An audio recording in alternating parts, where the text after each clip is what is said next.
So we all know that whenever we are talking about diabetes, I think this is the first line what I would like to mention, and what I have learned from our mentor, Dr. V.S. Asgaonkar, who has been always telling that there are four pillars, for the management of diabetes. And the first pillar we all know that, which is the diet. Second is your exercise, then your OHs or insulin. The fourth is monitoring, which is very, very important. So that already ma'am has briefed that we need to understand, so that we can actually titrate the doses of insulin. We can also understand, what is, where are we standing? Are we standing on 50 mg per dl your blood glucose, or are we at 500? And likewise, we can do the changes. And the most important, the tabletop, which is the diabetes education. And I think the BNA Live and Salome ma'am is taking that important task of creating awareness all over India, and I am really thankful for that. And when we're talking about monitoring, we all know that HbA1c is the gold standard. But I'm sure that we all know that HbA1c, it just gives us an average glucose of around 3 months. But there are few things which we may miss when we are talking, when we want to look deep, or when we want to deep dive into the management of diabetes. So maybe I'm the next one. Next, we have also maybe have the next slide. Yeah, this is a typical picture which shows the A1C of 4 patients, which is around 7.7%, and it is the profile of this woman, which says, where you can see that the A profile is almost normal. This is the normal band. I'm sure for the people who are working in a diabetes clinic, they must have come across reading the CGMS, the profile or the chart. So again, we have a chart like this, which we can see, and this is the normal values which we usually mention. So it is from around like 80. You can have your own normal values as per the patients. So this is the normal values, which says from around 80 to 150.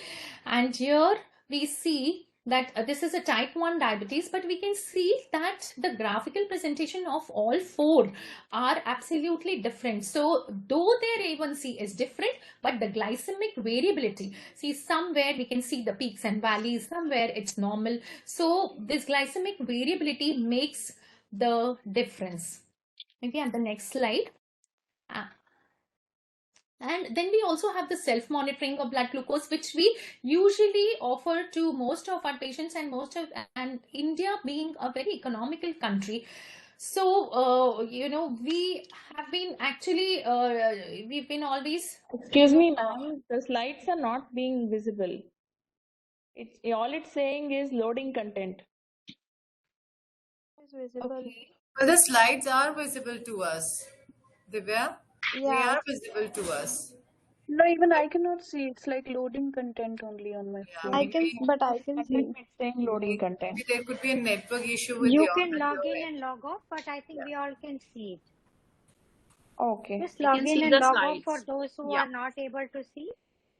I did log in and log out again. I again joined. Here I can see the slides, so I think somewhere it is visible, somewhere it's not. It's not from the host part, I think, because I can see. Yeah, because even I can see. We are all able to see. I am using my mobile and I can see. So I don't know. Okay, all right, ma'am, carry on. Okay. So again, with A1C, with SMBG, can we have the next slide, please? Next. I'll just say next, so you can just change. Now, what are the limitations when we are talking about glucose monitoring, when we are talking about HbA1cs and SMBG? We often try to miss upon the glycemic variability. Maybe the patient, what I have really spoken on the last slide. And with SMBG, when we often tell our patient to do a 7-point monitoring or a scattered monitoring, I'm sure you will agree that hardly very few of our patients do SMBG. And that is why what we want is something more than that. And we may also miss out on hypoglycemia or Somogi effect, or even for the patients who have brittle diabetes. So all these are limitations when we are talking about A1C and SMBG. And so the 1-point answer is, I think, CGM. Can we have the next slide? So let me tell you that traditionally we used to always talk about, we had this triad, which used to talk about the glycemic triad, which used to tell about the fasting is important, then the postprandial is important, then the HbA1c is important. Now there is a paradigm shift, and we need to incorporate glycemic variability and also the quality of life, which is very, very important in the management of diabetes. Next. So why do we really need CGMS? Yes, when we are talking about management, we need to understand that our patient is not landing into hypoglycemia or into hyperglycemia, or do they have any wide fluctuations, or are there any behavior modification. And all this is actually important when we want to delay or prevent the complications. So that is why we have to understand and talk about the CGM. And we have the next. So when we are talking about CGM, this is the international consensus panel, which we need to understand, which has the time in range. There are different components when we look upon the upon the readings of CGM, which says that the time above range, that is the percentage of readings, which is the time within glucose range, and time below range. So what should be our goal? Our goal should be to increase the time in range and to decrease the time above range and the time below range. Next. So this is the CGM based targets which are mentioned for different diabetes populations. So gone are the days when we have to stick on a particular target range. So you have to be below 140 or below 150. So the target range changes as per the type of diabetes, as per the age of diabetes. So for type 1 and type 2, the time in range can be above 70%, and the green one, what we can see, the time in range for type 1 and type 2, if the patient is having more than 70%, so that is a good glycemic control. And if the patient has less than 4%, should be time below range, and around 25% should be, around 25 to 30% can be time above range. Similarly, for elderly diabetics, the range, the time in range also reduces. It can be more than 50%, and the hypoglycemia should be less for elderly patient, because that can be even more dangerous. And it should be the time above range can be around 50%. And when we talk about GDM, we need a tighter control. So the time in range increases when we are talking about hyperglycemia in pregnancy. Next. So these are the estimated A1C. This is a wonderful slide, which also tells us that every 10% increase in time in range, in the sense, if there is an increase in time in range, you can also reduce the A1C by 0.5%. So that's absolutely wonderful, and that is what we we are focusing on as a healthcare professional or as a diabetes educator, as a doctor, that we all need to focus on reducing the HbA1c and increasing the time in range, and this will in total help to reduce the complications in type 1 or type 2 diabetes. Can we have the next slide, please?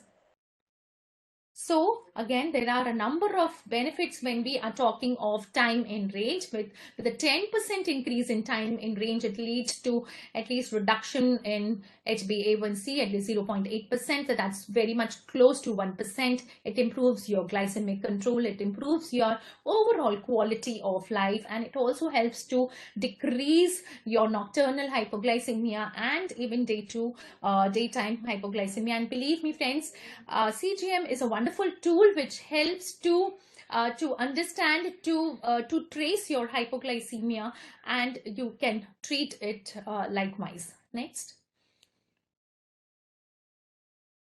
So again, the limitations we see that with SMBG and A1C, again, there are a number of limitations, but with time in range, we have a wonderful, we can understand what are the glycemic excursions, we can understand the rate of direction of glucose changes, we can rely on the data, because now with the introduction of FreeStyle Libre, we can also read the real-time blood glucose values, and it also helps to personalize the diabetes management.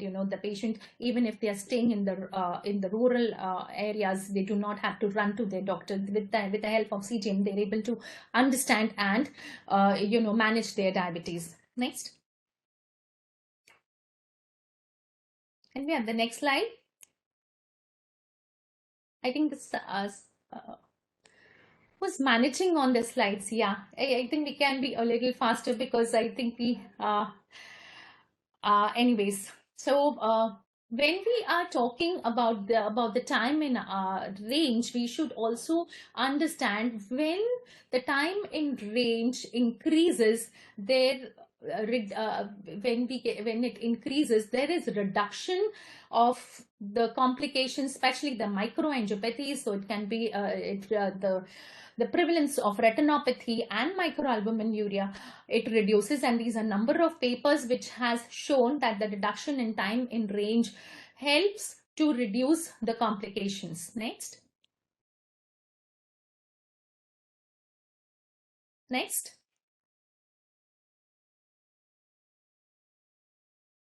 Yeah, so when we're talking about CGM, we have the professional CGM, which is used by the Medtronics. We have the Guardian Connect iPro 2. Then we have the personal CGM, which can be used by the patients, which is the FreeStyle Libre, and then we also have the flash glucose monitoring system, which can be used by our patients. Next.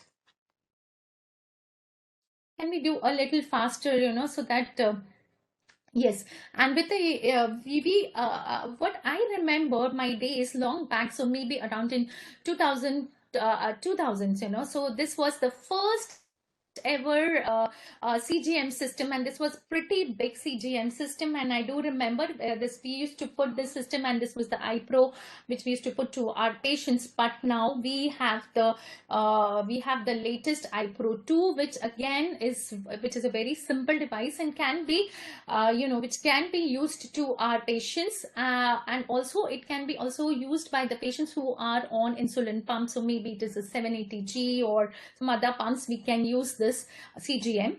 Next.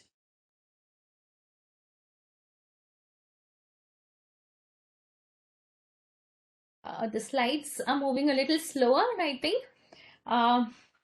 So yes, next we have this the Guardian Connect, which is 4 and which is a smart CGM system. Next. And you can actually connect it with your phone. This is you have a care link, you have a software. You can change the slide, please. We can go a little faster. Yes, so this is the CareLink system. Basically, we can actually, this is the software which can be synchronized by the healthcare professional, which a healthcare professional can see at their own clinic. And this is the patient, which all this is connected through a server, which is a cloud-based server.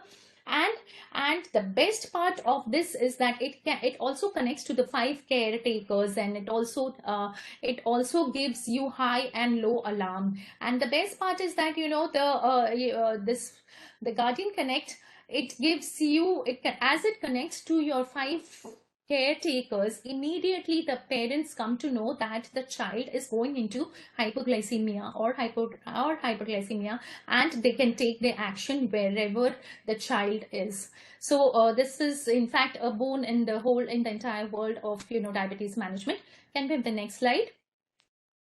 So again, it there are no finger sticks. I mean to say, there are many patients who still, even after so many years, they do not want to prick themselves. So this again is very easy. There is no finger pricks required. You can have 288 glucose readings per day. It predicts the highs and the low. The data can be shared with 5 care partners, and the system does not require any calibration. And you can also see the arrow. You can see the blood glucose levels on your mobile. Next slide. Can we have the next slide? Yeah, so this is the Guardian Connect, which you can wear up to 7 day, and this is the Guardian 4 transmitter, which gets connected to your 780G, and this gets connected to your CareLink. And this is a Guardian app which can be downloaded by the patient on the phone. Next. And again, this is the whole way how do it. Can we have the next slide, please? You can see the trend which goes, so the patient is able to, understand where the patient is going into hypo or hyper. These are the values where they can sit in. So again, it is the Guardian Connect can be given to all the age group patients, but however, for the Guardian Connect, something is wrong.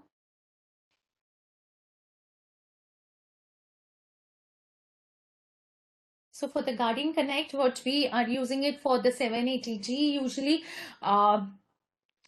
it can be used only for the patients who are 7 years above. Yes. So again, finally, we know that it is helpful not only for the patient but also for the healthcare professionals and also for the care partners. Maybe at the next slide. Next. Yeah, next. So again, as we are talking about AGP now, we are basically myself, I think as an educator, we are working more on ambulatory glucose profile, where we actually collect the data for the 14 days, and there's a beautiful graph what can be seen, and what is the difference between the AGP and the CGM. So usually in CGMS the data is available, initially it was for 3 days when we started way back in like maybe 10 years or 15 years back, but now it's for 7 days. Now why do we want why are we talking about AGP when we are talking about the blood glucose levels? We see SMBG is being done maybe hardly 2 or 3 times max per day, but when we are talking about continuous glucose monitoring, we can see, we can have these trends, and this is the trend where we, when we are connecting the dots, we will understand that we would be missing on these hyperglycemic range, or maybe even this hypoglycemia. So that is why I think CGM, it reveals all the readings that traditional monitoring would miss. Next. So again, this the FreeStyle Libre, which is it helps you. It's a disposable water resistant round sensor. Can I have the next Okay, so maybe I'll just tell you that it measures your blood glucose levels every 15 minutes. It captures around 1340, so that is around 1300 glucose readings over the period, and that's a big number, you know. Over 14 days it's going to calculate about 1300 readings. So and I'm very sure that this much SMBG, it's absolutely impossible for a patient to do. Can be and the most important thing is that it can be scanned even through the clothing. Can I have the next slide? Yeah, so again, this the FreeStyle Libre Pro, we have the Libre Pro and we also have the Libre now. So this has a sensor. This is the sensor which has been fixed on the skin, on your subcutaneous tissue, which it has a sterile thin flexible wire, and which is inserted under the skin to continuously measure the glucose by using the interstitial fluid. And it has a wired enzyme which is based on the sensor, and it is a factory calibrated. Initially we used to have CGM which would be calibrated, so the patient had to fill in the blood glucose values. But now, being factory calibrated, you eliminate the finger stick calibration. You do not mention, you do not have to put in the blood glucose reading, and the sensor operates at a very low electrical potential. Maybe have the next slide. So these are the can we go to the next slide also? So these are all the parts which I will be showing you. So this is the reader. This is the reader which with the help of which we start the new sensor, and after 14 days we get the sensor data. And this is the applicator, and here is the small thin sensor. Can we go to the next slide? So here, if you could just appreciate, if you could just see. Yeah.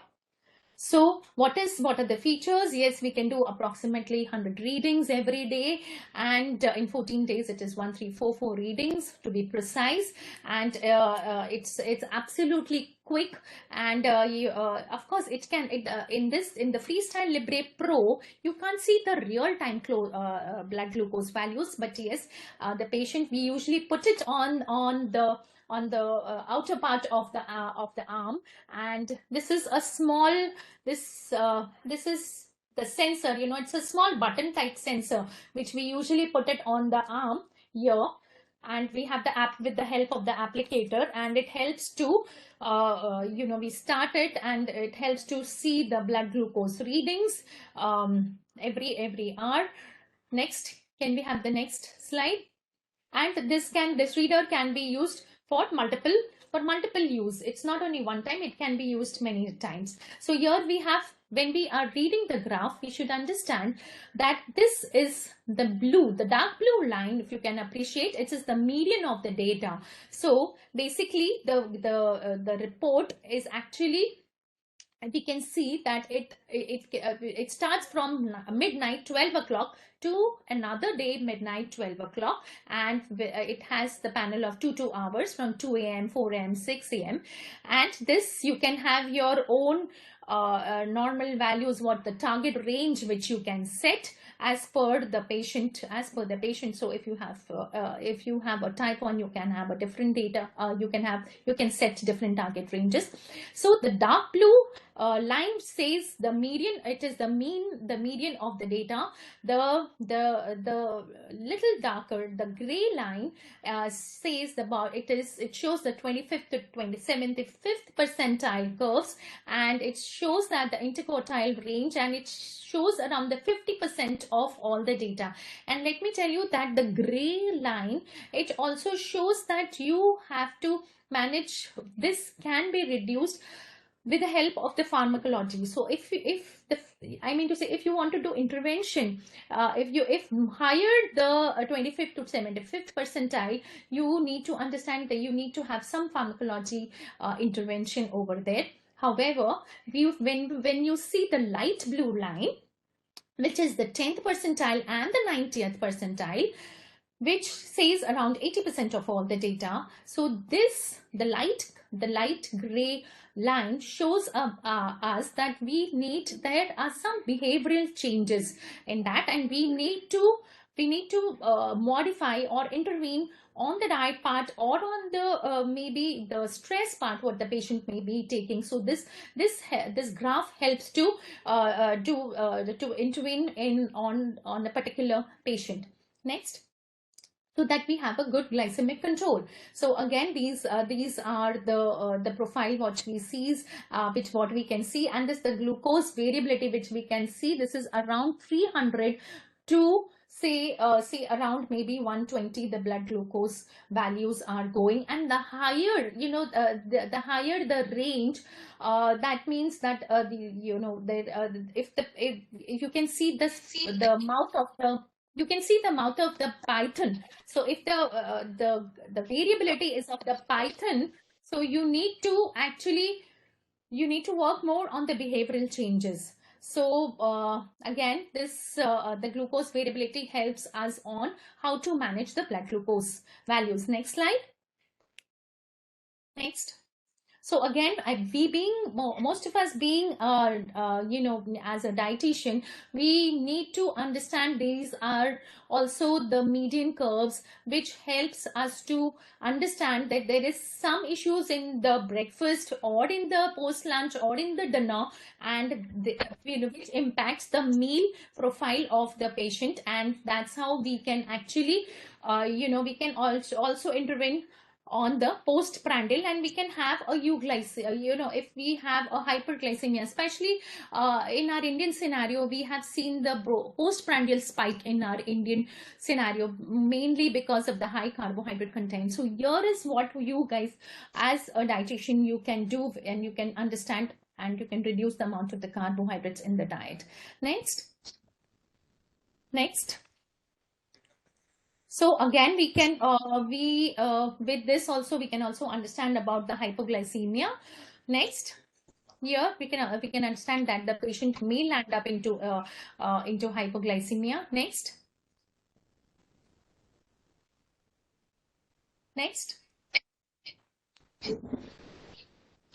So again, we have these reports in a different. So this is a report of around 6 to 7 pages. So for we have individual day, we have a day reports. Then we have a clustered report of all the 14 days. So these all different colors shows us that it's a clustered a glycemic profile of that patient, which shows that the blood glucose may be high from 12 o'clock, then it goes down to morning 8 o'clock, and then again it rises. Maybe after the breakfast it again rises, and again this is a postprandial spike what we can see. So with the help of all this, we can understand the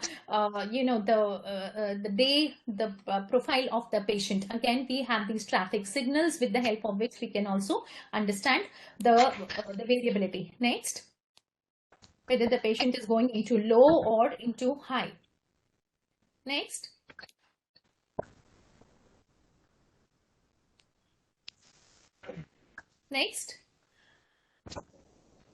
I just request if somebody who is, they can be a little faster, I mean to say. So here we have what I was telling you, that it also shows the daily. It also shows us the daily traces. You can see the daily profile. We have the daily profile of blood sugars of that person starting from 12 o'clock to next day midnight 12 o'clock, and here we understand. Gupta, I request you to mute yourself, please. Yeah. So here we need to understand the time and range what I was talking about. So here it gives you a wonderful picture. This one page can just tell you everything about your 7 days profile. So here you can see the average blood glucose, what the patient has, what is the time in range. When we are talking about that, the patient should be around time in range for around 70%. The time above the time below range is high, that the patient is landing up into hypoglycemia, and this is the time above range. So the yellow one. So I think the postprandial spikes what you can appreciate here in this picture. So here what we need to focus is on time in range, and also all the three, the time below range and the time above range. Next slide. Next slide, please.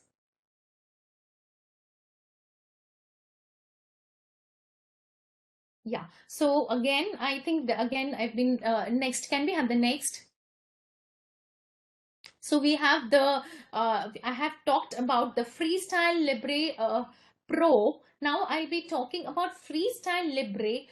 Next slide. Wherein again we have these are two different systems. So one system, the one thing is where you put the sensor for 14 days and the patient comes, and then we remove, we download the data of all the 14 days and we do the interpretation of the report, and likewise we do the modifications in maybe in their dietary pattern, or we also do it in their on the medications, whether on the insulin doses.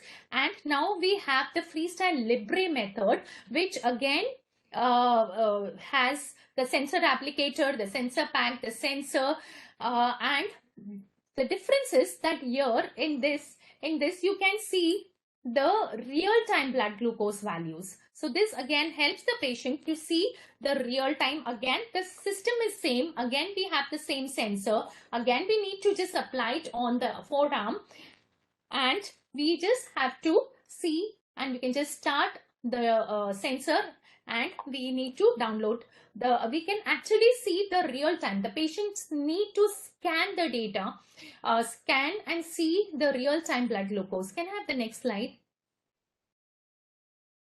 So can we have the next slide? I've already spoken. This is again, so yeah, this is the reader, where you can see a wonderful graph. Believe me, this is so nice, that the patient can really understand that yes, that what is the trend of the blood glucose, whether you have the arrows. See, this the arrow speaks a lot, a million things. So we know that the patient is going to land up into hyperglycemia, or if the arrow is down, that the patient is going to land up into hypoglycemia, or if the arrow is straight, that means that the blood glucose is is normal and it's running in the target range. So these are the different methods, and it is a compact one which the patient can actually carry it in their pocket and can see it. They just need to scan an easy scan, which it shows the latest 8 hours of the glucose history, and they need to scan within 8 hours. So especially, we can give it to patients who can actually scan. If they're not feeling well, they can scan and they can see their real-time blood glucose. Next. But yes, we need to be very, choosy. I mean to say, we need to understand if the patient has a lot of anxiety.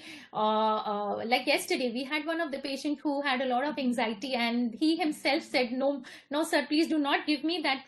Do not give me FreeStyle Libre, because maybe I may check the blood glucose every 15 minutes or every 1 hour, and that would create more hyperglycemia to me. So that is why we need to choose on which patients what type of CGM has to be given. So this there is a home button, and this is the way you can scan and bring the reader close within 4 centimeters. And this is the trend, what you can see, which is going up. And after wearing the sensor for some time, the glucose history begins and building up the patients. You can also see this trend, and you can also see this wonderful history, which also which will help you to even if the patients come to know, patients also tell me, okay, yeah, I think I was going into hyperglycemia, so they reduced their meal size, or especially if they were trying to eat some fruits. Maybe, so if it is an orange season now in Nagpur, sometimes patients do feel that they should have maybe 3 or 4 oranges, or maybe a custard apple. But when they see that the trend is going up, they limit their portion size. So again, this is a wonderful tool for people with diabetes. Next. Here,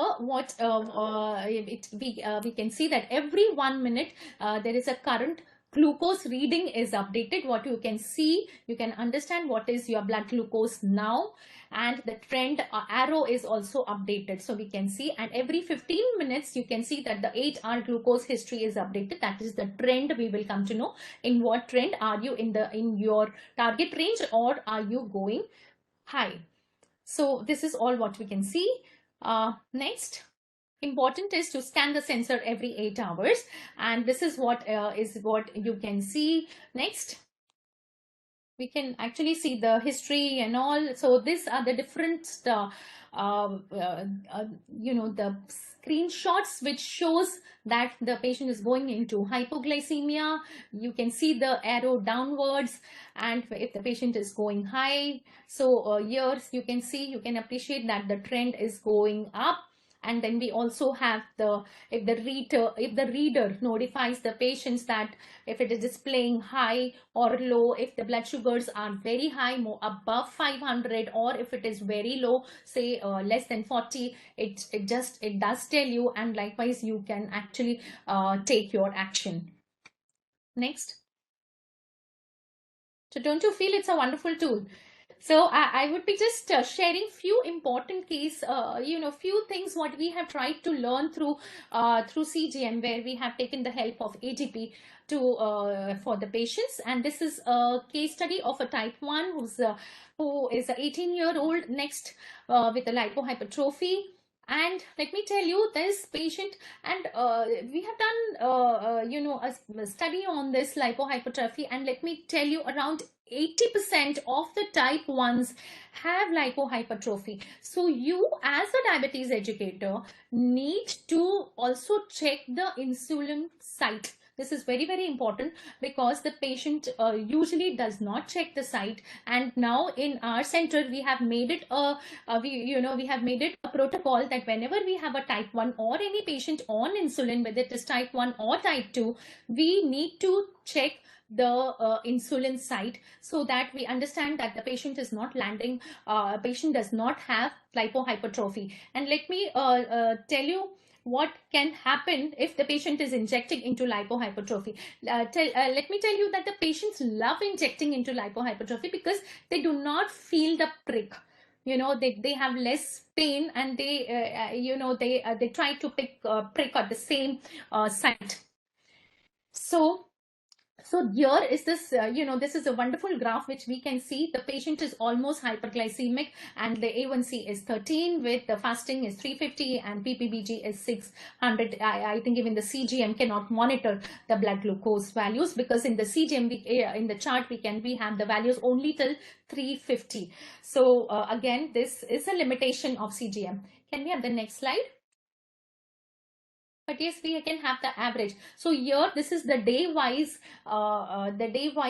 chart, which we can see the daily glucose summary, which here what we did, actually, we injected on lipo for the first 3 days. So what we did, we placed an AGP to this type 1, and what we told him to inject the insulin on the lipo for the first 3 days. He had big lipo on both his thighs, and that too around 4 centimeters big. So we told him to inject on the first 3 days on one thigh, and the next 3 days on lipo on the other thigh.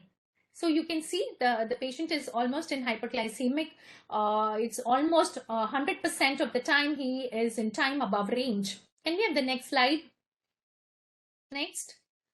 Yeah. So here again, he injected on the next 3 days on lipo on another thigh. Again, the patient is almost 70 to 70% of the time he was on time above range. Okay, next. So now what happened? Now after next 3 days, what we did, we tried to change the site. So after next 3 days, with the same dose of insulin, we changed the site and we told the patient to take insulin on abdomen. And here we can see that the patient was landing into hypoglycemia just with the simple change of site. So you can see that the CGM can really do wonders.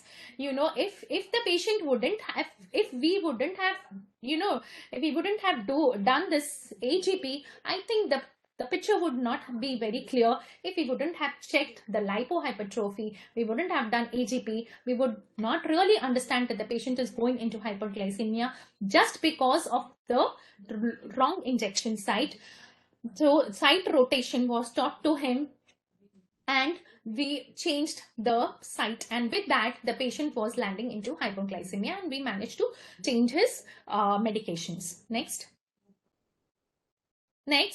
So again, it's very, I'm very happy to share this is an original article which we have actually published, and which is one of its kind, which has shown about the clinical implications of lipohypertrophy among people with type 1 diabetes in India. Can we have the next slide? And again, this is the same thing what we did, for the first 7 days, the patient took insulin at the lipohypertrophy site, and the next 7 days they took the insulin at the other site for the change of the rotation of the site. And you can see the wonderful graph here. For the second day, the graph was really high. It was going into 400, 300, and just with the simple change in the site, the blood glucose values dropped, and even the patient was landing almost into hypoglycemia here around at 48. Next. So we have the and this is the second case study. Again, we have the one of the this is of a 76-year-old female, type 2 diabetes since 22 years, and she presented with variations in blood glucose. AGP was applied, and for the first 7 days we asked them to eat whatever they want to. So we tried to do a little of intervention. India is a very and most of the patients, they have a lot of there is a lot of cost involved. It is about the doctor's fees, the medications, the SMBG, the test. So with all this, when we tell them about AGP for 14 days, they are a little reluctant. So what we thought, why not do a little change, So what did we do? So for the first 7 days, we told them to have the same lifestyle pattern or the same diet what they used to follow for the 7 days. And after 7 days, we called them to the hospital, and we again downloaded the data, and then we tried to intervene on their diet and also on the insulin, and we found that was wonderful. So we had wonderful results, and in fact, even we tried to give few things. There were few myths again which prevailed, like the coconut water. I think I've been actually always struggling to create talking about this with my co-friends, like they have been co-dietitians, and everybody felt that coconut water would increase the blood glucose. But for a wonder, we were really happy to see that coconut water, if given in limited amount, maybe just 150 ml, it did not land up into hyperglycemia.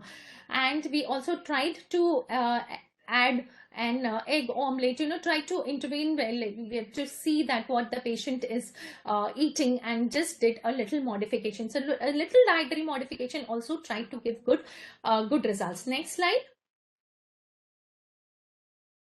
So again, what we did was that we added a protein, that is egg in the breakfast. We also added jawari roti and also reduced the portion size of that roti. So probably that all helped to give a good glycemic profile on the next 7 days. Next.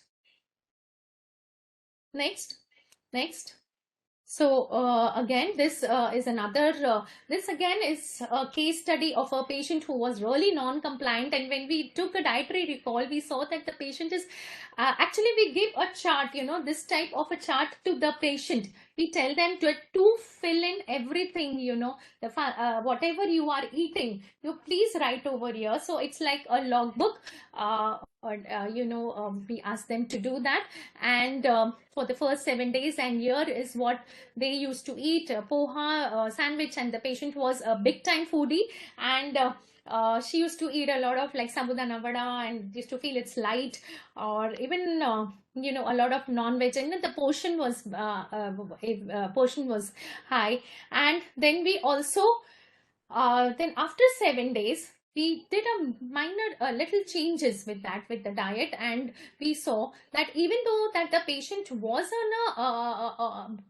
on a little bit on the higher range, but still at least the profile reduced, at least the we could help to reduce the time above range for that patient. Next. Next. Next.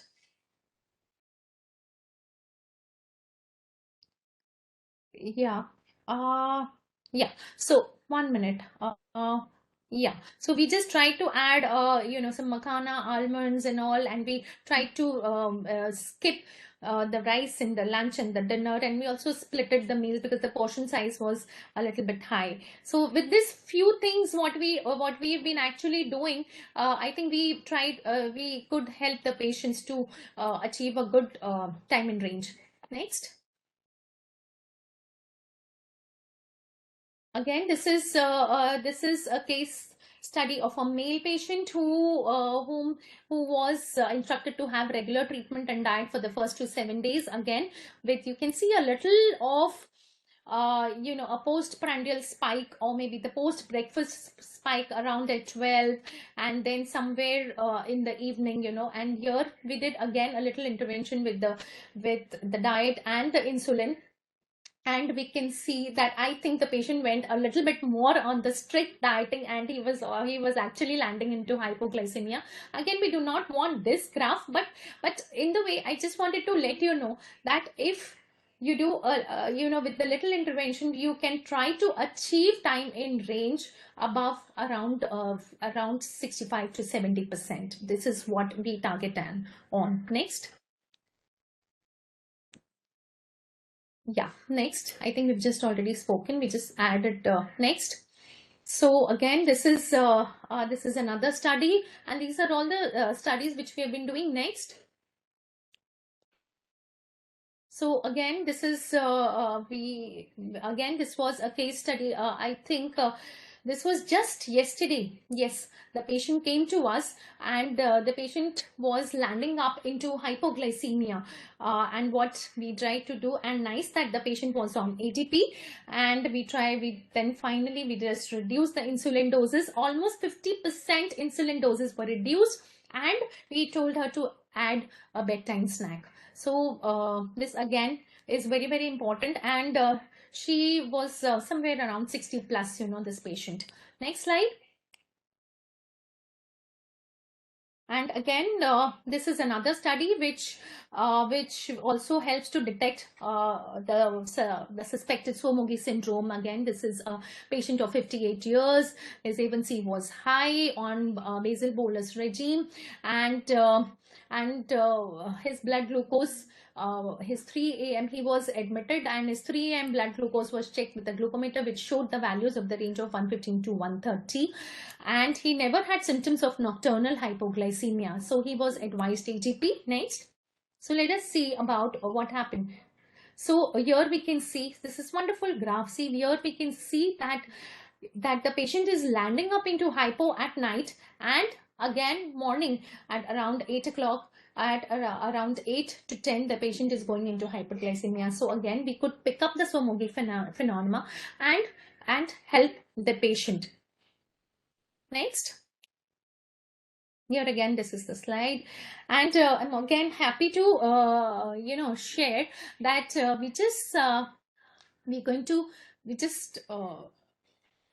just sharing this abstract, which is the paper which we have presented in IDF, which we will be soon presenting in IDF Lisbon, and this is again on the continuous glucose monitoring, where we try to traditionally we all know that we try to put it for 14 days, the ATP we put for 14 days, and then we see the graph, and then we do the intervention. But again, as I said that we try to do it for 7 days, pre and 7 days post. So we had wonderful results, and what it was seen that the time in range actually increased post intervention, and the time below range and time above range reduced post intervention, and the overall mean glucose before treatment which also reduced. So brief in the sense that the AGP, when we are trying to incorporate or trying to intervene with the help of ambulatory glucose profile, it tries to help people with diabetes, and especially in a low resourceful countries like India. Next. And this is the chart what we usually tell them, to write what are they eating. And, we also tell them, okay, see, if you have eaten poha or if you have eaten any sort of, sabudani ki khichdi, then we actually show them the graph. Okay, see, this is the graph you had, like, when you ate this. And that is what they understand. I think pictures speak a million words. So that is what, when we show them the graph, they really understand. Next. So what are the ADA recommendations? And I think in pipeline there are more CGM system which is going to come. So maybe we started long back, maybe 15 to 20 years back. It was the CGM. When it started, it was just for 3 days. Then it came to 7 days. Then it came to 14 days. And I'm sure we are going to have soon CGM for maybe 30 days as well. And I think still it is in pipeline, yet not available. So what are the ADA recommendations? So CGM, it is recommended for all children with type 1 and type 2 diabetes, and no matter who or what age, they can benefit from CGM system. And the standards of the care, they explains that the TIR, TBR and TAR are all useful tools to help the healthcare professionals in making medical decisions. So these metrics can really help people with diabetes for their day-to-day management. Next. So finally, I can just say that AGP has benefited a number of people with diabetes. It has helped them to achieve their A1C, reduce their glycemic variability, and also improve their quality of life. Along with both the things, when we are talking about management, we also must focus to have a good quality of life. So maybe in the type 1s or type 2 as well. Next. And this is a wonderful line what I just grabbed it today, and this is from Dr. Robert, who is the Chief Scientific and Medical Officer of the ADA. He said that we believe in empowering people with diabetes to be advocates for their own best care. So we need to empower our patients. We need to make them understand. As a dietitian, please do not focus only on diet. There is much beyond. When we are talking about diabetes management, there is much beyond diet. There is insulin technique, there is this AGP, there is foot care. There's so many things what we really need to talk to our patients.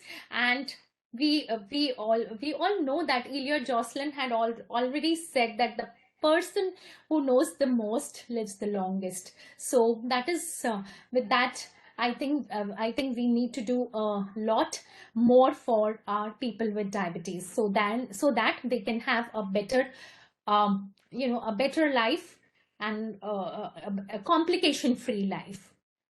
Next slide. I think that was the last slide. So thank you BNA Live for having me over here.